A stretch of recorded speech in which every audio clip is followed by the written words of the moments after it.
ధైర్యం ఉందా? ఏంటి law and order utter failure అవుతుంది రాష్ట్రంలో. డెడ్ బాడీ దొరకంగానే అవునగా పెట్టేయటం వైఎస్ఆర్ కాంగ్రెస్ పార్టీ వాళ్ళు అనేటువంటి ఉద్దేశంతో ఇవాళ చంద్రబాబు నాయుడు గారి ప్రభుత్వం పనిచేయటం చాలా దురదృష్టకరమని ఈ సందర్భంగా నేను చెప్పదలుచుకున్నాను. ఈ జేబీఆర్ జోలకంటి బ్రహ్మారెడ్డి గారి బ్రాండ్ వేసుకొని జై తెలుగుదేశం అని వెళ్లినటువంటి కార్యకర్తలు చంపితే వైఎస్ఆర్ కాంగ్రెస్ పార్టీ మీద పెట్టి కక్ష తీర్చుకోవాలనే ప్రయత్నం మీరు చేస్తున్నారు. ఇది సమంజసం కాదని కూడా ఈ సందర్భంగా నేను మనవి చేస్తున్నా. పాపం ఎస్పీ గారికి కూడా పొద్దున్నే 2-3 సార్లు ఫోన్ చేశా. ఆయన పాపం ఫోన్ ఎత్తట్లా. ఫోన్ ఎత్తే మళ్ళీ ఆయనకి ప్రమాదం, ఎందుకు ట్రాన్స్ఫర్ అయిపోతాడా ఆ జగదీష్ అనే డిఎస్పీ లాగా. ఇప్పుడు కూడా నాకు అనుమానమే, ఎందుకంటే అతను కొద్దిగా మంచోళ్ళని చెప్పండి, నాకు కూడా ఇబ్బందిగా ఉంది. మంచోళ్ళని చెప్తే ట్రాన్స్ఫర్ చేసేస్తారేమోనని. కొద్దిగా ఎస్పీ కొద్దిగా రీజనబుల్ గా ఉంటాడు, కానీ అతని చేతిలో ఏముంది పాపం? ఏమీ లేదు. ఎస్పీల చేతిలో ఏమీ లేదు. పైనుంచి మానిటర్ చేసేటటువంటి పరిస్థితి. ఆయన ఎస్పీ ఫెయిల్యూర్ వల్ల ఇదంతా జరిగింది అనేటువంటి దాన్ని ఎక్స్పోజ్ చేయడానికి ఈనాడు ప్రయత్నం చేస్తుందంటే తొందరలోనే సార్కి లూప్ లైన్లో పంపుతారేమో నాకు అనుమానంగా ఉంది. ఇలాంటి దుర్మార్గమైనటువంటి రాజకీయాలు చేసి హత్య కేసులు అన్నెసరిగా, ఎంత దుర్మార్గం అండి. ఒక హత్య కేసులో ఇన్నోసెంట్ గా ఉన్నటువంటి వ్యక్తుల్ని మీరు ముద్దాయిలుగా చూపిస్తే ఆ పాపం ఊరికి నేను పోతుందా నేను అడుగుతా ఉన్నా. ఏదో చిన్న కేసులు పెట్టారంటే అది వేరే విషయం.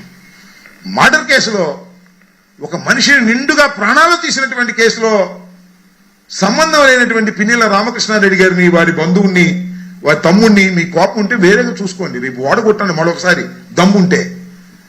ఈ రకంగా మీరు మర్డర్ కేసులో డెడ్ బాడీ దొరకంగానే ఆ ముద్దాయిలతో పాటు వీరిని కూడా పెట్టేటటువంటి కార్యక్రమం మీరు చేస్తున్నారంటే ఇది చాలా దుర్మార్గం. ప్రజాస్వామ్యంలో ఇది సరైనటువంటి విధానం కాదు. అసలు లా అండ్ ఆర్డర్ ఉందా లేదా? ఇక పోలీసులు న్యాయం చేస్తారా చెయ్యరా?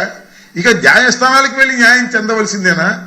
పోలీసులు కేసులు రిజిస్టర్ చెయ్యరా? వైఎస్ఆర్ కాంగ్రెస్ పార్టీ వారికి ఏదైనా జరిగితే తీసుకెళ్లి కేసిస్తే దాన్ని రిజిస్టర్ చేసే ప్రశ్నే లేదు. నేను మొన్న 5వ తారీఖున 2 కేసులు ఇచ్చా, ఇంతవరకు రిజిస్టర్ చేయలే. సరే దాని సంగతి తర్వాత చెప్తా. ఆ రిజిస్టర్ చేయకపోతే ఏం చేయాలో నాకు తెలుసు. ఒక రోజు వెళ్తాం, నిరసన తెలియజేస్తాం న్యాయవాదులు అందరూ. ఆ తర్వాత మళ్ళా హైకోర్టుకు వెళ్ళి రిట్ ఆఫ్ మాండమస్ వేస్తాం అనుకోండి. పోలీసులు నిర్వీర్యమైపోతున్నారు. పోలీసులు తెలుగుదేశానికి జేబు సంస్థగా తయారవుతుంది. దీనివల్ల అరాచకం వస్తుంది, తిరుగుబాటు వస్తుంది.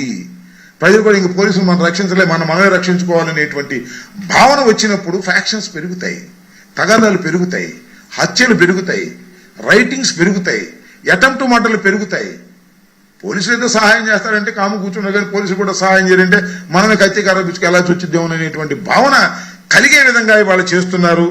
దీన్ని వైఎస్ఆర్ కాంగ్రెస్ పార్టీ తరఫున మేము తీవ్రంగా ఖండిస్తున్నాం. ఫస్ట్ రియాక్షన్ లో తెలుగుదేశం పార్టీకి చెందినటువంటి పత్రికలు కూడా ఏ విధంగా చెప్పాయో నేను మీకు చెప్పాను. ఆ విధంగా చేసి ఇవాళ ఈ విధంగా చేస్తున్నారు. ఫస్ట్ రియాక్షన్ కూడా ఎస్పీ గారిది మీరు చూడండి. ఇరు పార్టీలు వైఎస్ఆర్ పార్టీకి సంబంధం లేవని, తెలుగుదేశం వారు అటు ఇటు చంపుకున్నారని చెప్పిన తర్వాత ఇవాళ రాత్రంతా ఆలోచించారు, మదనపడ్డారు.